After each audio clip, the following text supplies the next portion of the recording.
People admire the royal family and wish for royalty, but what's rarely discussed are the plethora of rules they have to live by, ranging from the way they dress to who goes where and the type of meals they can eat. Let's take a look at the top 15 rules every royal family member is expected to follow, with one of the most bizarre being the royal family's obsession with gaining weight after festivities. Number 1. Weight gain. It might sound strange, but it is a tradition for British royals to check their weight before and after a celebration. This tradition was set by King Edward VII, who wanted to know if his guests enjoyed their meals during the celebrations. Besides other festival rules, this seems to be the most unusual, and we're unsure how often the royals observe this tradition.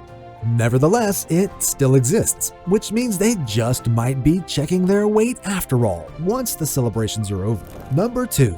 Marital approval. Unlike regular people who can just fall in love and enjoy their happily ever after, royals need the permission of the reigning monarch before they can marry the one they love. This rule is very important and cannot be compromised, even though it only applies to the first 6 people in line for the crown. The reigning monarch provides the instrument of consent, otherwise known as the official notice of approval, to the family member intending to wed. And any royal mandated to follow this rule who fails to do so automatically forfeits their right to the throne. But guess what? They aren't the only ones to suffer that punishment, as their descendants will not be allowed to ascend the throne as well. Number 3. Heirs traveling together. This is totally unacceptable in the royal household. The king will not permit 2 heirs to travel together in the same airplane as a safety measure to preserve the royal bloodline. The king believes 2 heirs traveling together is a high risk due to the possibility of accidents like plane crashes. And if something tragic like death were to happen to both of them, it would be a great loss to the monarchy. So if you're wondering about Prince William and his son, they will no longer travel together in 2025 when Prince George turns 12. Number 4. Monopoly is forbidden. It is almost unbelievable to think a game would be forbidden in the palace, but this is the reality of the royal family members. No one is allowed to play the game, as it was deemed too competitive by the late Queen Elizabeth II. But it would interest you to know that it wasn't always like this, for there was a time when the children loved playing Monopoly. The Queen soon discovered that the game made them too competitive and therefore banned it from being played by royals within the palace. While we can't say there's severe punishment for disobedience, it's still not allowed, as King Charles seems to care very little for the board game. Number 5. Nail polish and lipstick. When it comes to the women of the royal household, looking graceful and classy are non-negotiable. If you've paid attention to Princess Kate, Meghan Markle, and even the late Queen herself, you discover that they have a shade they use for their nails and lipsticks every time. The royal family believes in wearing modest outfits and properly representing the monarchy in public appearances. But of course, we've had royal women bend the rules a little at various times. While using red lipstick occasionally can be excused, however, royal women usually use light or pale-colored nail polish to maintain an elegant and natural look at all times. Number 6. Black outfits. Understanding that the choice of outfits is very important to the royal family, it is worth mentioning their selective approach to choosing certain colors at certain times. Black outfits, for example, are not allowed except when there is an occasion of mourning. This is why members of the royal household are expected to pack a black outfit when preparing for a journey. They do this to stay prepared for any occasion that might need them to appear that way. The late Queen once found herself in such a situation when she was out vacationing in Africa and got news of her father's death. She had to get a black outfit before boarding the plane and traveling home, and by the time she arrived at the airport filled with journalists and paparazzi, she was in the appropriate outfit for the event. Number 7. Tiaras and hats. Hats and tiaras are a key part of the royal female's wardrobe, and both are important for specific functions.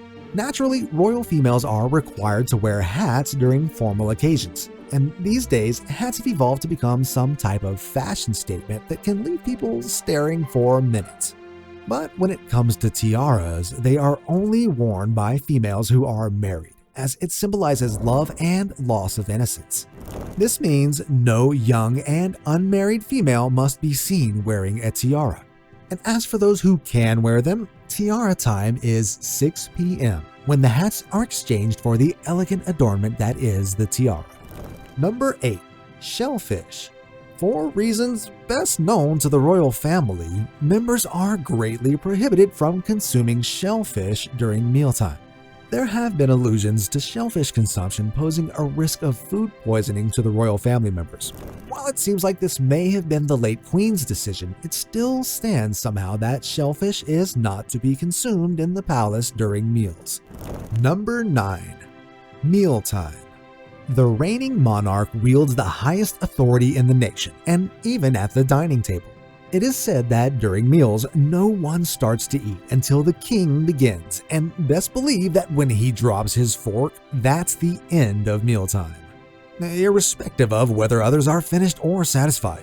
During the reign of the late queen, it was said that once she put her purse on the table, that was an automatic indication that mealtime was over.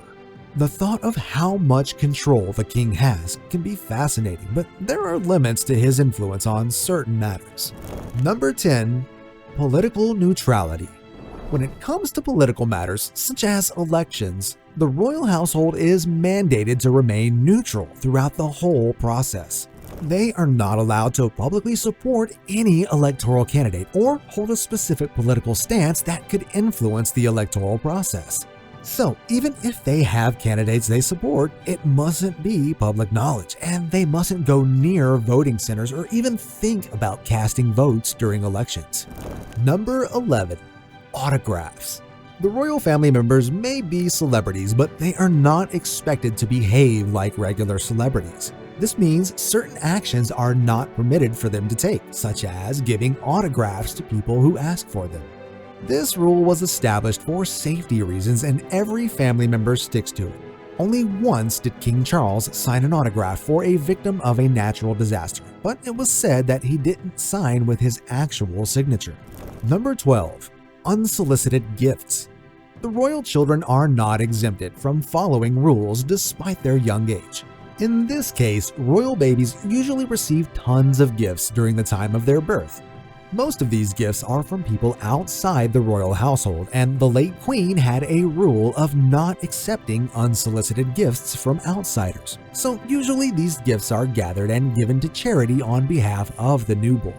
And if there are any gifts to be kept, the queen was the one who decided what was kept and what wasn't. Number 13. Children's table. During formal events, it was compulsory that children didn't sit with their parents along with guests. This was done to prevent the children from mingling with the guests or displaying inappropriate behavior. Children can be carefree and say a lot of awkward things to people. This is why the royal family decides to keep them away from the adult tables during formal occasions and on their own table. Number 14. Multiple languages. As a member of the royal family, learning multiple languages is not an option. Due to their extensive travel, royal family members are expected to learn these languages for seamless communication when they go on official business. Therefore, the children are taught various languages from a young age because of these important functions they have to perform when they grow older. Typically, they learn a major language such as French, alongside others like Mandarin, Swahili, and Arabic. Number 15. Children's outfits. And last on the list is the outfit royal children are expected to have on when in public. The females are dressed in normal clothing suited for a girl child, but the boys are expected to wear shorts instead of trousers. This is done so the kids have a timeless look while learning the modest dress code of the royal family at their young age. You are not likely to see them in casual outfits except during vacation and when their parents are dressed casually too. Let us know in the comments what you think about these rules, and don't forget to like and subscribe to the channel for more royal stories.